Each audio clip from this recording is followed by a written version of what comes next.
ભૂલ કરી રહ્યા છો. બહારથી દેખાતી આ સફેદી જોઈને તમે મારા વખાણ કરી રહ્યા છો, પર મારી મુશ્કેલીઓ ફક્ત હું જ જાણું છું. આ સફેદ રંગને કારણે અને છુપાઈને પાણીમાં રહેવું પડે છે. શું? સફેદ હોવાની આટલી મોટી કિંમત? મેં તો આવું ક્યારે વિચાર્યું જ નહોતું. તે એક વિશાળ જંગલ હતું. તે જંગલમાં એક મોટા ઝાડ પર એક બુદ્ધિશાળી કાગડો રહેતો હતો. એક દિવસ તે કાગડો તળાવના કિનારે બેસીને પાણીમાં પોતાનું પ્રતિબિંબ જોઈ રહ્યો હતો. વાહ, આ જંગલ કેટલું સુંદર છે ને! આ ફૂલો ઘેરા લાલ રંગના ચમકી રહ્યા છે અને આ ઝાડના પાંદડા કેટલા લીલાછમ અને તાજા છે. પણ હું કેમ કોલસા જેવો કાળો છું? શું ભગવાને બધા રંગો દુનિયાને વહેંચ્યા પછી મારા માટે કંઈ જ નથી બચાવ્યું? જે પણ હોય, આજે હું એ જાણીને જ રહીશ કે આ કાળા રંગનો ફાયદો શું છે અને આ દુનિયામાં મારા કરતાં વધારે સુંદર આખરે કોણ છે.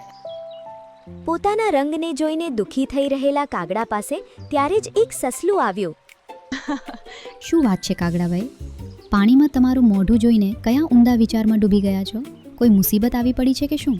જરા આજુબાજુ તો જુઓ, મને જુઓ, મારા દૂધ જેવા સફેદ રંગને જુઓ, કેટલો સુંદર છે. આ જંગલમાં બધા મને જોઈને કહે છે કે વાહ, કેટલું સુંદર છે. પણ તમને તમારો આ કાળો રંગ જોઈને કોઈને વહાલ નથી આવતું. બિચારા, તમારી હાલત જોઈને મને બહુ દુઃખ થાય છે. આ તે શું કહી દીધું સસલાભાઈ? તમારી વાતો મારું દિલ દુભાવી રહી છે. કાળો પણ એક રંગ જ છે ને, તે પણ ભગવાનની જ દેન છે. પણ તમારી વાતો સાંભળીને હવે મને મારી જાત પર શંકા થઈ રહી છે. શું સાચે જ હું આટલો કદરૂપો છું? શું મારો રંગ આટલો ખરાબ છે? અરે, મારો મતલબ એ નહોતો કે તમે ખરાબ છો કાગડાભાઈ. તમારા કાળા રંગ કરતાં પણ તમારી સમજદારી અને ચપળતા બહુ સરસ છે. રંગ નથી તો શું થયું, બુદ્ધિ તો છે. આટલું કહીને સસલું ત્યાંથી ચાલ્યું ગયું. સાચી વાત છે. બધા મને જોઈને આવું કેમ કહે છે? હું બીજાની જેમ રંગબેરંગી કેમ નથી?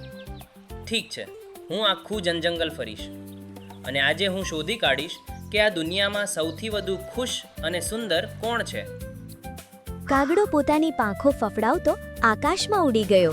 જંગલમાં ઉડતા ઉડતા તેને તળાવમાં મોતી જેવો સફેદ ચમકતો એક હંસ દેખાયો. કાગડો ધીમેથી નીચે ઉતરીને કિનારા પર બેસી ગયો. હંસ દીદી, તમે પાણીમાં મોતીની જેમ કેટલા સફેદ ચમકી રહ્યા છો. તમને જોઈને મારી નજર જ નથી હટતી. તમે ખૂબ જ પ્યારા લાગો છો. તમારી જિંદગી કોઈ પણ રોકટોક વગર કેટલી શાંતિથી પસાર થઈ રહી છે ને. મારા જેવા રંગ વગરના કાગડા કરતાં તો તમે જ આ દુનિયાના સૌથી ખુશ પક્ષી છો, ખરું ને હંસ દીદી? ના કાગડાભાઈ, તમે ભૂલ કરી રહ્યા છો. બહારથી દેખાતી આ સફેદી જોઈને તમે મારા વખાણ કરી રહ્યા છો, પર મારી મુશ્કેલીઓ ફક્ત હું જ જાણું છું. આ સફેદ રંગને કારણે હું દૂરથી જ દુશ્મનોને દેખાઈ જાઉં છું. મને હંમેશા જીવનો ડર રહે છે અને છુપાઈને પાણીમાં રહેવું પડે છે. શું? સફેદ હોવાની આટલી મોટી કિંમત? મેં તો આવું ક્યારે વિચાર્યું જ નહોતું. હમણાં થોડી વાર પહેલા સસલાભાઈ મળ્યા હતા. તે તો પોતાના સફેદ રંગના ખૂબ વખાણ કરી રહ્યા હતા અને મારી મજાક ઉડાવતા હતા. સસલું જમીન પર રહે છે. ખતરો આવતા ઝાડીઓમાં છુપાઈ જાય છે, એટલે બચી જાય છે. પણ શું તમે ક્યારે તમારા કાળા રંગ વિશે વિચાર્યું છે? આ રંગને કારણે તમે ઝાડની ડાળીઓ પાછળ અંધારામાં કોઈને નજરે નહીં આવો. તમે કેટલા સુરક્ષિત છો. કાગડાને હંસની વાતો ખૂબ જ નવી અને અજીબ લાગી.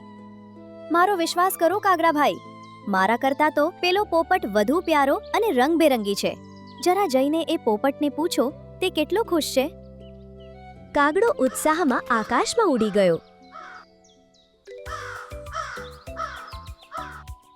ત્યારબાદ તે એક જામફળના ઝાડ પર બેઠેલા પોપટ પાસે પહોંચ્યો. પોપટભાઈ, તમારો આ લીલોછમ રંગ અને પેલી લાલ વળાકવાળી ચાંચ, વાહ, કેટલા પ્યારા છો તમે. આખું જંગલ તમને જોઈને ખુશ થાય છે. તમારી સુંદરતાનો કોઈ મુકાબલો નથી. તમે તો બહુ ખુશ હશો ને? અરે, તમે બહુ ભોળા છો કાગડાભાઈ.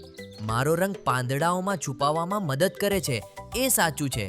પણ જે ખાસિયત તમારી પાસે છે તે મારી પાસે નથી. જાણો છો, રાતના સમયે તમે ગમે ત્યાં હોવ, કોઈ પણ ઝાડ પર બેસો, દુશ્મનોને તમે દેખાશો જ નહીં. તમારો રંગ તમારા માટે એક જાદુઈ કવચ જેવો છે. મને તો કોઈ પણ જોતા જ પકડવાની કોશિશ કરે છે.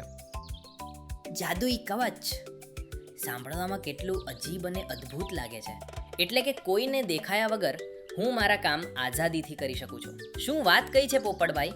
મારા કાળા રંગમાં આટલું મોટું રહસ્ય છુપાયેલું છે? હા મારા મિત્ર, હું ઝાડના પાંદડામાં છુપાવું તો જ બચું છું, બાકી ક્યાંય પણ દેખાઈ જાઉં તો ફસાઈ જાઉં છું. અને તમારી બુદ્ધિ અને સ્ફૂર્તિનો તો જંગલમાં કોઈ મુકાબલો જ નથી. સુંદરતા જોનારી આંખોમાં હોય છે, ફક્ત રંગમાં નહીં. આ જંગલમાં મારા કરતાં પેલો મોર રાજા કેટલા ઠાઠથી રહે છે. એના રંગોની તો દુનિયા દીવાની છે. જરા એમને જુઓ. કાગડો ખુશી ખુશી ત્યાંથી ઉડી ગયો. અંતે તે જંગલના રાજા જેવા દેખાતા મોર પાસે પહોંચ્યો. ત્યારે મોરે પોતાની કળા કરી પીંછા ફેલાવી ખૂબ જ પ્રેમથી નાચવાનું શરૂ કર્યું. તે રંગો જોઈને કાગડો દંગ રહી ગયો. મોર રાજા, તમારા પીંછાના રંગ જોઈને એવું લાગે છે જાણે આકાશનું મેઘધનુષ ધરતી પર ઉતરી આવ્યું હોય. તમે સાચે જ બહુ નસીબદાર છો રાજા. તમારી સુંદરતા જેવું પક્ષી આ જંગલમાં શું આખી દુનિયામાં નહીં હોય. તમે જ સૌથી મહાન છો. સાચું કહ્યું કાગરાભાઈ. મારી સુંદરતા બધાને આકર્ષે છે. બધા મારા વખાણ કરે છે.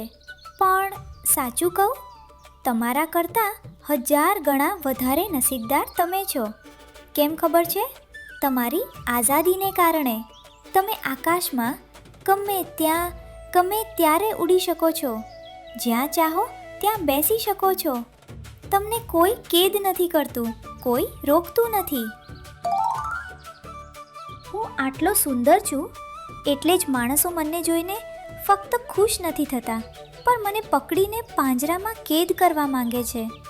તેઓ મારી આઝાદી છીનવી લે છે. સાચી સુંદરતા ફક્ત પીંછા કે રંગમાં નથી હોતી કાગડાભાઈ. સાચી સુંદરતા આપણી આઝાદી અને આપણા કામમાં હોય છે.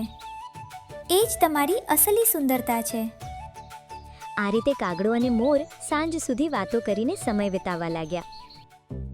ત્યારે જ ધીરે ધીરે અંધારું થવા લાગ્યું. ઝાડીઓની પાછળથી એક શિકારીને આવતા કાગડાએ જોઈ લીધો. તે શિકારી ચૂપચાપ મોરને પકડવા માટે તૈયાર થઈ ગયો. અંધારું હોવાને કારણે કાળા રંગનો કાગડો શિકારીને બિલકુલ દેખાયો નહીં. ઓ શિકારી, અંધારું થતાં જ ચોરી છુપીથી મારા મિત્રને પકડવા આવ્યો છે? ઊભો રહે, હમણાં તને મારી તાકાત બતાવું છું. આ કાળા કાગડાએ જો ધારી લીધું તો તારું શું હાલ થશે એ હમણાં ખબર પડી જશે. તને છોડીશ નહીં. અને કાગડો તરત જ જોર જોરથી કાં કાં અવાજ કરતો શિકારી તરફ ઝડપથી ઉડ્યો. તેણે પોતાની ચાંચથી શિકારીના માથા પર હુમલો કરવાનું શરૂ કર્યું. અચાનક અંધારામાં થયેલા આ હુમલાથી શિકારી ગભરાઈ ગયો. અરે બાપ રે, આ કાગડો મારા પર કેમ હુમલો કરી રહ્યો છે? બચાવો! જીવ બચ્યો તો ઘણું છે. ડરના માર્યા શિકારી પોતાની જાળ છોડીને ત્યાંથી ભાગી ગયો. ત્યારબાદ કાગડો, મોર અને સસલું ત્રણેય એક સાથે મળ્યા. જોયું સસલાભાઈ, સવારે તમે કાગડાભાઈના કાળા રંગની મજાક ઉડાવતા હતા, પણ એ જ રંગને કારણે પેલા અંધારામાં કાગડો શિકારીને ન દેખાયો. પોતાની બુદ્ધિ અને હિંમતથી આજે એને મારો જીવ બચાવ્યો. હવે કહો, કોણ મહાન છે? સાચું કહ્યું મોર રાજા. મને માફ કરી દેજો કાગડાભાઈ. રંગનું કોઈ મહત્વ નથી. સાચા સમયે કામ આવનારી તમારી બુદ્ધિ અને તમારો સ્વભાવ જ સૌથી મોટો છે. મને આજે સાચી સમજ મળી ગઈ છે. તમે સાચે જ મહાન છો. કાગડો હવે પોતાના કાળા રંગ પર ગર્વ અનુભવી રહ્યો હતો અને ખુશી ખુશી આકાશમાં ઉડી ગયો.